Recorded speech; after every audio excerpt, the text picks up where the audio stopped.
And it seemed like in some of those exchanges, you guys were really letting your hands go, and then you'd resort back to the takedown. Was that kind of the game plan coming in, or the game plan was always wrestling. I felt comfortable on my feet, but I knew I'd be able to slow him down.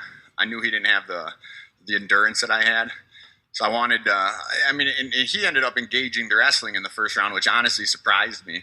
But into that second round, it was, I could already see the decline on his end. And you got some of the biggest pops of the night from the fans. I think they really liked those exchanges. Did that, as fighting in front of fighting in an empty arena your last couple fights, did that throw you off at all to kind of hear that? I've said it a couple times now. I thought I'd like it, but fans it's way better. That was pretty cool, exiting the cage and hearing a bunch of people yelling for me. That was a pretty cool experience. For sure, man. And where do you go? Where do you go from here? What do you think's next? I mean, honestly, I'm gonna stay ready like I have been, and like I said out there, I'm not gunning for anybody. I'm not running from anybody. So just give me a name, and I'll be ready to go. We talked about this on Wednesday, Mark. Congratulations on the win, first of all. Hey, thank you. You were part of the card that got canceled 3 hours before the show, and then you came back on the first event with fans, and it was the first time you really got a chance to think about it. Did you get a chance to kind of think about it a little more? Is it a little more surreal thinking about it now? Yeah. To be honest, that would have been my first fight with Bellator, and since then, it's just been fight after fight. Pandemic going on. I've been in kind of a tunnel vision, just training and getting ready for fights.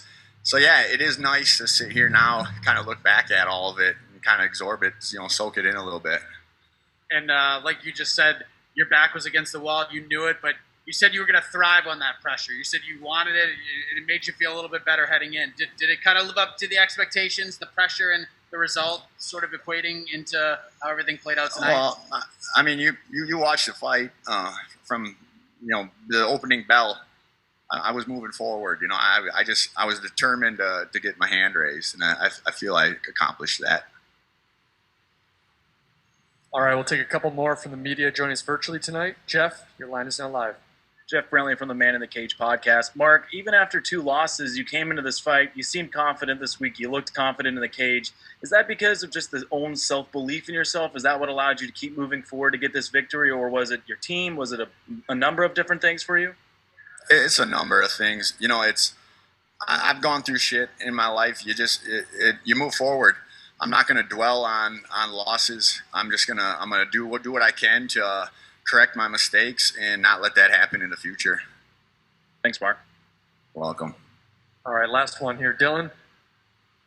Hey there, Mark. I'm just kind of wondering your thoughts on the fact that, Chosen Few Gym went 2-0 tonight. I'm kind of wondering, did seeing teammate Alex Polizzi kind of compound the motivation further as he got in the Bellator cage? And just how are you feeling about the gym going 2-0 tonight? I think we did our gym proud. I watched Alex's fight up in the hotel room, and I could have told you that was going to happen. The guy's a monster. I'm probably his main training partner, and the guy, every day I come home with a different bruise or sore muscle from that guy. He's a savage.